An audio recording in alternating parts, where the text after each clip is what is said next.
everyone, and welcome back to another episode of Minecraft 101. In this episode, as you can see on my F3 screen, we are now in Minecraft 1.17.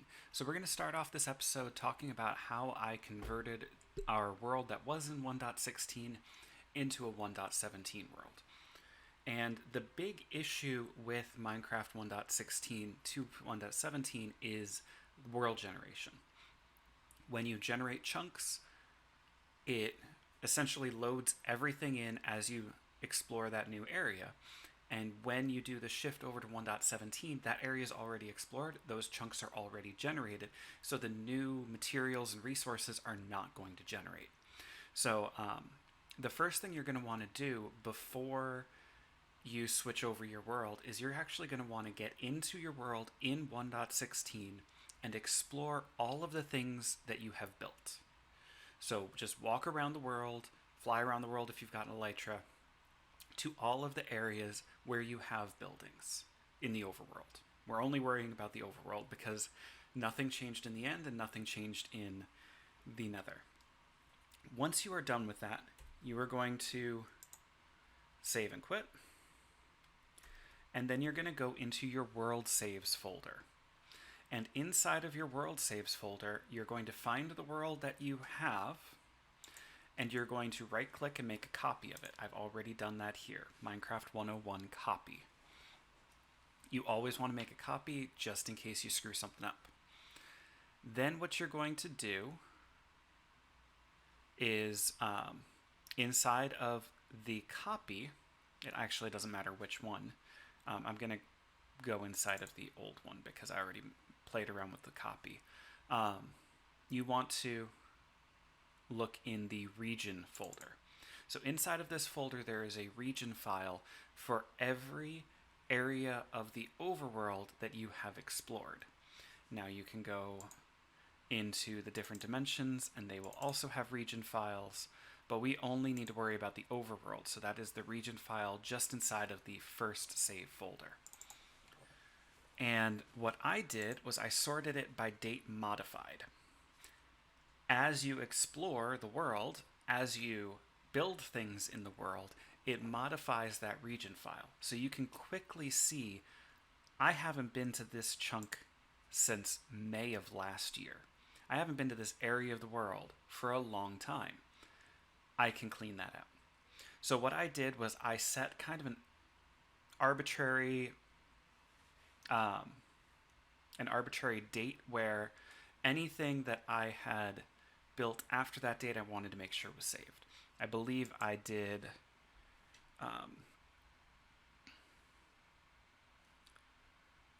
I went down to like beginning of May. So if I had been somewhere since May, I was going to save it. And everything else, all of these other files, I just deleted. And that's really all you have to do. Then when you go back into your world, I'm loading up the copy because that's the one that I actually did this to. It might take a little bit longer to go through the loading screen, but it shouldn't take too much longer. Now that you're in here, I can switch into spectator mode. And any of the chunks where I already have built stuff, that stuff is safe because I went around and visited those areas relatively recently. Oh, hello zombies. But chunks out in the middle of nowhere where I haven't been since I did my first exploration, those chunks all got reset. So what we can see out here, eventually, we'll be able to start seeing some of the new generation going on.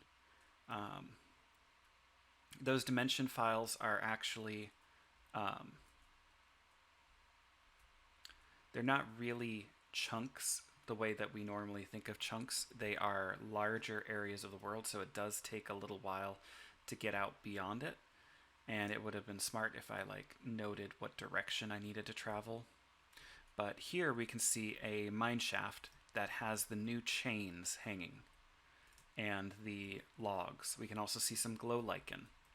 And what I was hoping to find to really showcase it, I think I see one over there, is the amethyst geodes. So now I know, and we can also see some deep slate. So this world, excuse me. So this world is now in Minecraft 1.17. And that's really all you have to do in order to take a world that you've already been playing in and turn it into a 1.17 world. Now, this method really only makes sense if you've been pretty local in your world, that you haven't spread out too much and haven't built things all over the place. Now I'm kind of lost because the world is generating, but that's okay. So I just wanted to show you guys that because it is new, and you know, it's always nice to be able to keep using the old projects that you've been working on in a new world. Now, I just said it really doesn't matter that I lost myself, because what I have done in between episodes, actually just not that long ago, is I have, saving the world, doesn't matter, I have uploaded Minecraft 101 onto a server. So the big announcement for today is that Minecraft 101 is getting shifted onto an SMP server, and you're going to be able to play along with me, join the server, and take advantage of any farms I build, just general have fun. Okay, that was kind of weird. The roof of my house did not generate in. So I'm going to take a second. I'm going to cut here actually and get everything set up so that I can show y'all how you can join. And here we are. So this is my announcement. I am starting up a Patreon account. The purpose behind this Patreon is to fund the 2 Minecraft servers that I'm currently hosting. That would be the Cosmere SMP server and now the Minecraft 101 SMP server. Any funds that are donated to Patreon will be for the express purpose of maintaining those servers, upgrading those servers, and if we eventually start to grow, start to upgrade equipment and software that I use to make these videos. So you don't have to donate, you don't have to become a patron, but if you can find a way to do it, that would be a huge help to the channel, and that would be a huge help to the servers. As of right now, there is only one tier. Not sure how I can view things. As of right now, there is really only one tier. It's $5 a month. That tier gives you access to the Discord server, where you can then gain access to either of those 2 SMP servers. It'll also get you access to any other kind of projects, any other things that I have coming down the pipeline. You'll be able to give input and feedback for those. So again, if you can, that would be awesome. If you can't, I understand. No pressure. There is one thing I do want to note. Some of you have already been a part of the Cosmere SMP server, and I don't want you to think that this means that you're getting kicked out. As a kind of reward for those of you who've been with me since the very beginning, you're going to maintain your access to the Discord server, to the Cosmere SMP server, and to the Minecraft 101 server. So as a reward for being an early viewer and for supporting me so early on with your feedback and your watch time, I am giving that little perk. That does mean that if you're a little later to the game, in order to gain access, you are going to need to become a patron. I do have the only tier set down at $5 a month.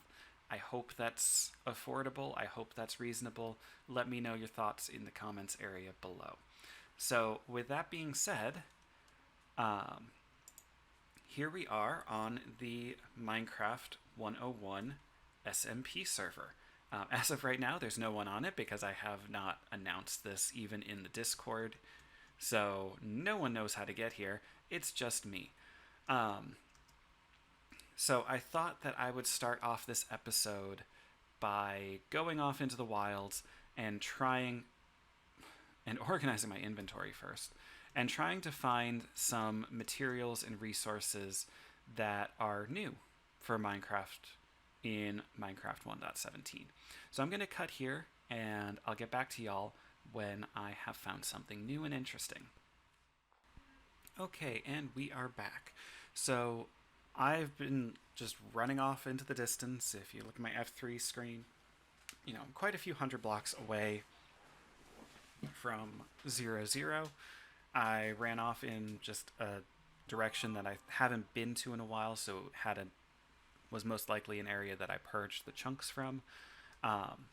And I'm here in a mountain biome, and you can see here that I have found some copper ore. So I'm going to mine it using Silk Touch. This is my indication that I have traveled far enough away to actually have reached newly generated chunks. So what I'm going to do now is I'm actually going to dig down into the world. I was hoping to find a decent cave, but that just doesn't seem like it's going to happen. Oh, maybe down here. So I'm going to dig down and I'm going to see if I can find any of the new stuff.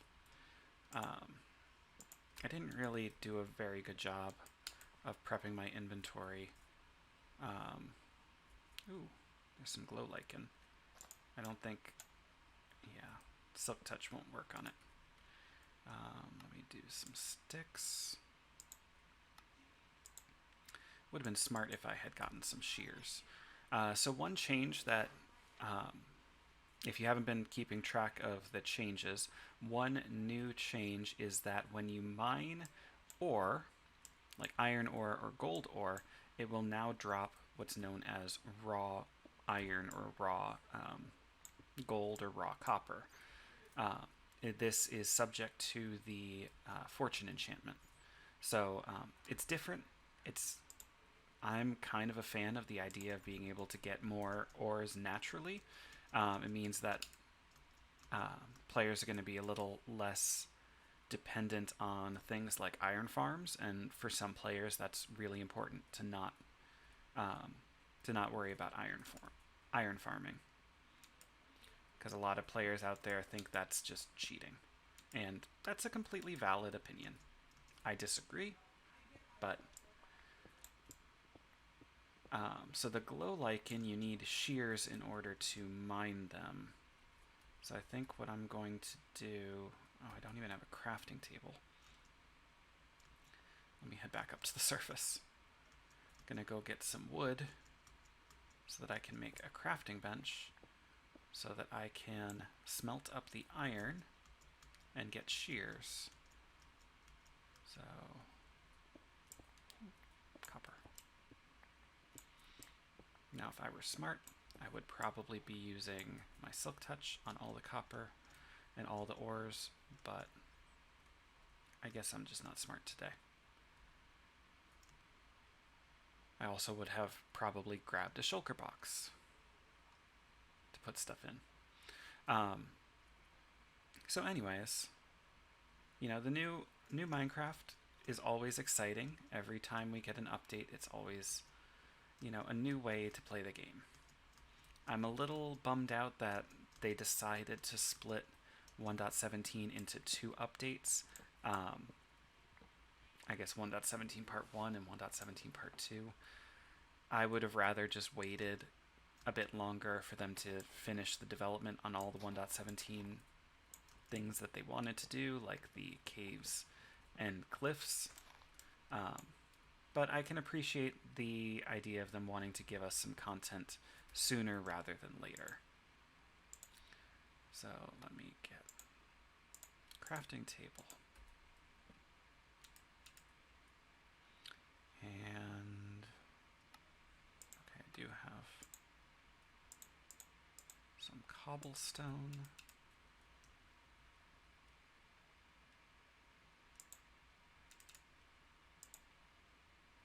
And then I guess I'll just use that. Meanwhile, I will chop down a few more trees. So yeah, I'm a little bummed out, but you know, I think most people who play Minecraft would, well, I'm not going to speak for everyone. I know there are a lot of people who are of the same opinion as me, that we would rather have just waited a little bit longer. But that's not what happened. We got this a little bit sooner than anticipated, and there's nothing wrong with that. Okay, let me get some coal.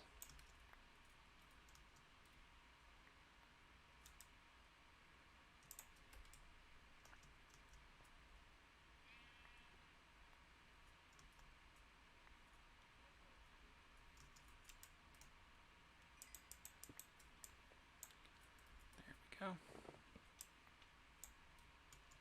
Okay, not the best inventory, but it will have to do. So let's go get that glow lichen. I think it was over this way.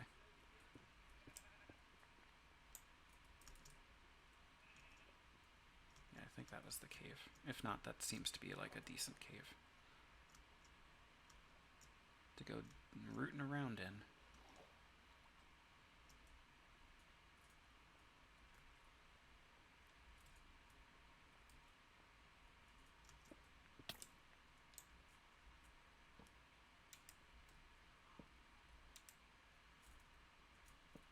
Oh, hello, Mr. Creeper. Ooh.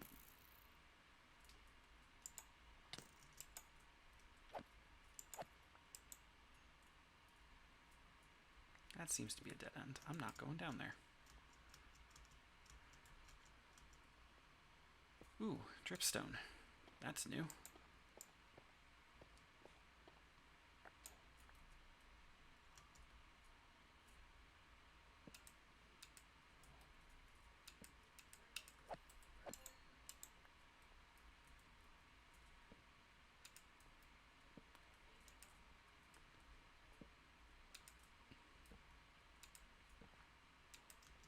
So I guess the big downside of deciding to continue with this world instead of just starting a new world is the fact that if I want copper, I gotta go all the way out in the middle of nowhere.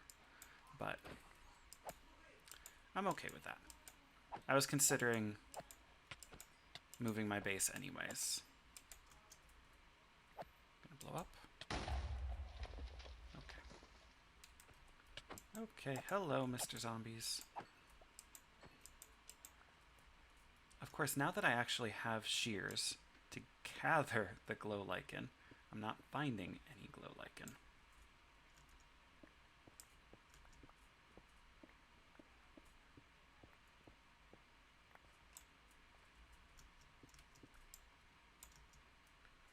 Okay, inventory management. Rotten flesh, no. Gold, ink, gold, whatever. No, no, no, no. No. Okay, it's better. I mean, I don't really need a lot of these because you can farm.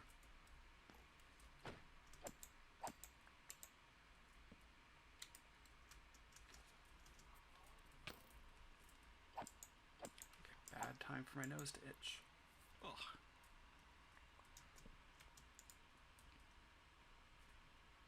Okay, I guess I connected back up.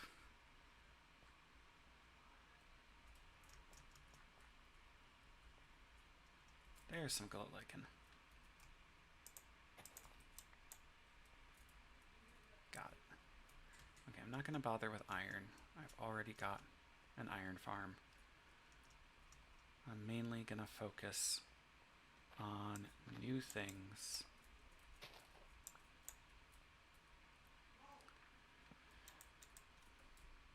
I like the idea of glow lichen. I kind of wish it was a little brighter. It would be really cool if there was a way to like combine glow lichen with the glow ink sacs from the glow squid and get it to glow a little brighter, because that would just add a lot more of a subtle lighting option for builds.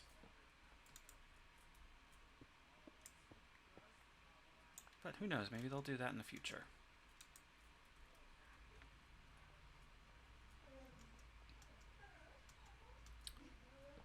Okay.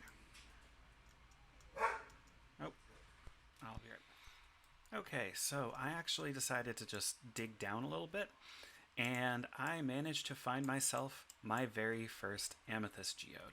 So let me clean out all the garbage that is in my inventory. Oh, hello, dudes.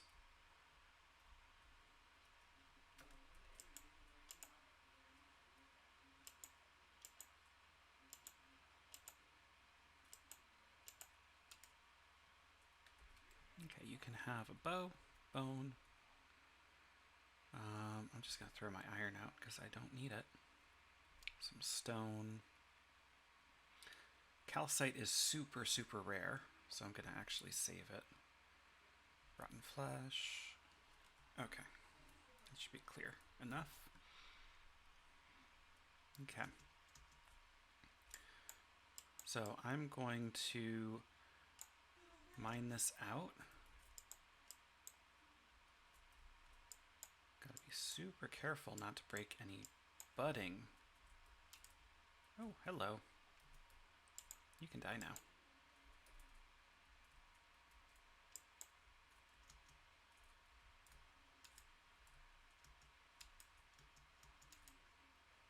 Okay, here we go. So you got to be very careful not to break the budding amethyst, because this is the only place in the world where it actually spawns. So I'm going to clear out all of these amethyst blocks and just leave behind the amethyst, the budding amethysts. I'm also going to collect up all the calcite. The smooth basalt I'm not so worried about, because you can actually craft smooth basalt from regular basalt. Okay. Sorry about that. I had an alarm set to remind me to do something, which I had to do off camera. So while I was doing that, I was actually clearing out the rest of this geode. So the reason you want to do this is the amethyst, the budding amethyst, will grow on all 6 sides if those sides are all exposed to air. This is the only place in the world where these will grow. Even if I've got my Silk Touch pickaxe and I try to mine this, it will not drop the budding amethyst. So these are location specific, and what you're going to want to do is wait quite a while. Fortunately, the act of me standing around here has allowed for a lot of these to grow up, and then harvest using a fortune pickaxe. That will drop the amethyst shards, and those are going to be what you want to collect. I'm not honestly a huge fan of the amethyst block as it is. I suppose it would be useful for certain kinds of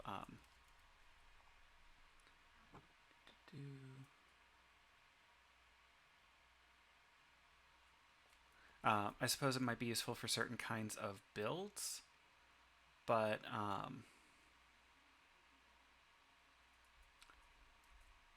I'm not personally interested in those.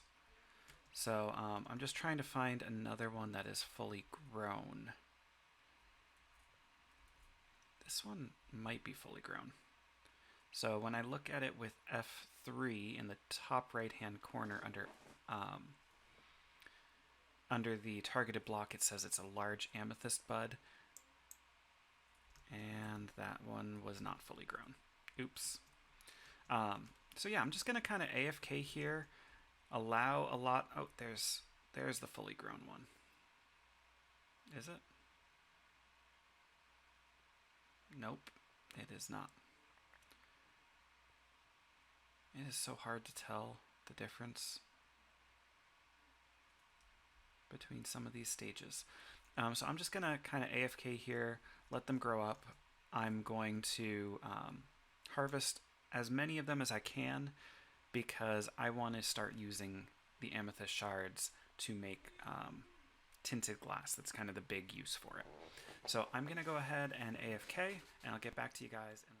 Okay, so we are back home, and I've gone ahead and set up a dripstone farm right here.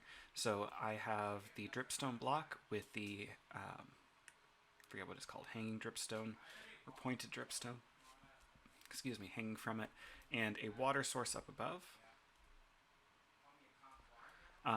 Over time, and it does take a long time, that dripstone will grow down. It will also make one down here that will grow up. And we can just start harvesting and then making the farm larger. I will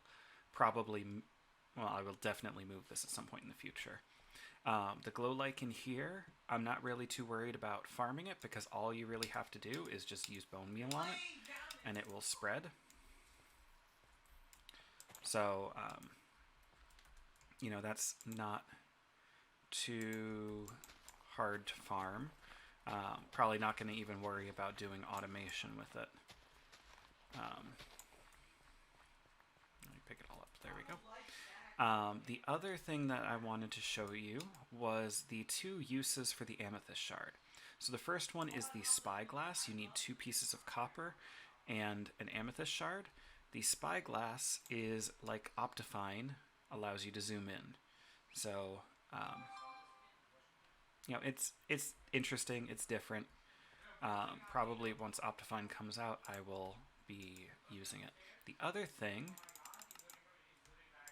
is tinted glass. So tinted glass, which, let me just pull up the recipe again. You need 4 amethyst shards and 1 piece of glass to make 2 tinted glass. Tinted glass is unique in that, you can see through it like regular glass, but it lets no light through it. So,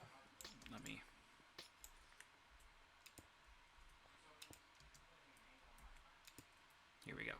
So if I hit F3, client light, we have 0 light in here. So it's a great way to be able to look at what's going on inside of a mob farm without having to worry about light from outside leaking in. So whether you're using a mob spawner or anything along those lines. The other thing is, I believe, yes, you can break it with your hand. You don't need Silk Touch. So for those of you who might be having trouble getting the Silk Touch enchantment, it's really a great option. It does require really farming those amethysts, but anyways, so I think that's going to do it for us in this episode. Again, I mentioned it already, but it would be a huge help if you would join the Patreon. I really don't know how to do this. It's kind of awkward, but feel free to like, comment, share, subscribe, do all that fun stuff, and I'll see y'all in the next one. Bye.